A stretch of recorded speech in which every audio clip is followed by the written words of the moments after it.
friends, welcome to a new lecture today. In this, I would like to give some important points on sweat gland. Sweat glands are the glands which produces sweat under cholinergic control, heat and stress.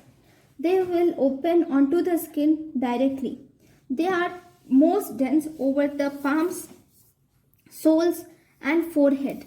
These sweat glands are a type of merocrine glands which are present, and these sweat glands, where are they absent? These regions of absent are very important. They are absent in vermilion border of lips, nail beds, and they are absent on labia minora, glans penis, and inner surface of prepuce.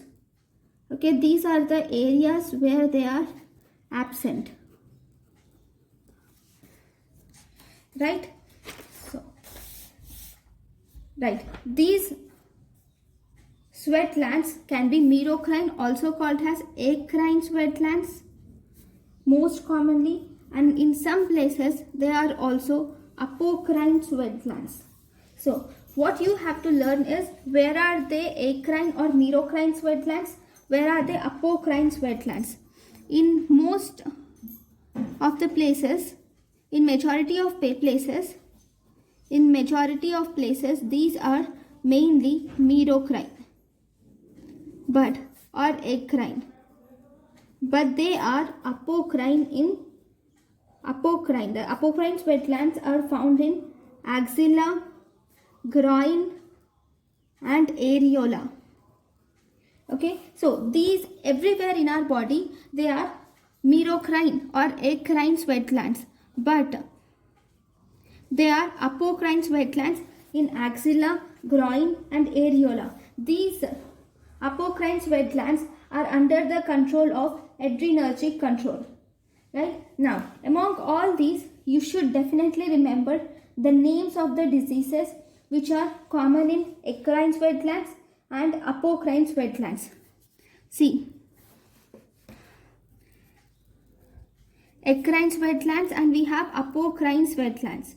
Right? Acrine sweat glands or merocrine sweat glands, their defect causes anhidrosis, that is absence of sweating. We have hyperhidrosis, that is if there is increased sweating, we call it hyperhidrosis. Then we have miliaria. Miliaria is blockade of sweat gland, blockade of duct is miliaria. Then we have neutrophilic acrine hidradenitis is a type of acrine sweat gland defect which is most commonly occurs in AML, non-Hodgkin's lymphoma undergoing chemotherapy, whereas apocrine sweat gland defects results in there is bromhidrosis, where there is foul smelling sweat. Here bromhidrosis is there can occur foul smelling sweat,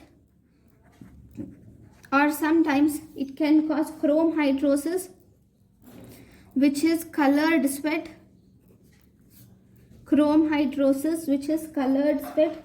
Then we also have Fox-Fordyce's disease, which is nothing but blockade of apocrine sweat gland. Blockade of apocrine sweat gland. Okay, this is Fox-Fordyce disease. Then it can also cause hidradenitis suppurativa. The hidradenitis suppurativa is also a defect where there is apocrine sweat gland defect, where there are multiple sinuses discharging out with scarring.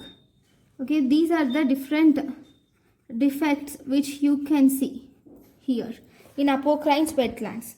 Then one more important thing is about the miliaria. So if you see the miliaria, if you see, miliaria can be divided into 3 types. We have miliaria crystallina, then we have miliaria rubra, and we have miliaria profunda. In miliaria crystallina, there is blockage at superficial opening in stratum corneum. Here the problem is in stratum corneum, where there is a problem in superficial opening in stratum corneum. In miliaria rubra, there is blockage in acrine duct in Malpighian layer. I will show you the picture also, just a minute. And there is here profunda. In profunda, there is blockade at dermoepidermal junction.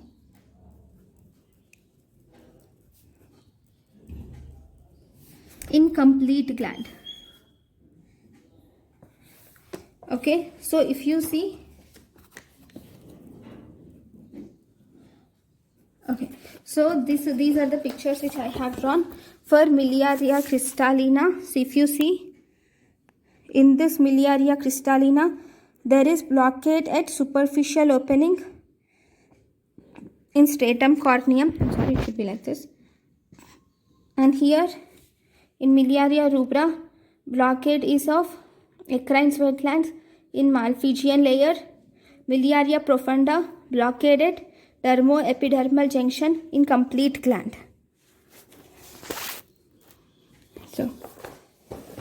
So this is about the sweat glands. Thank you guys for watching my lecture. Thank you.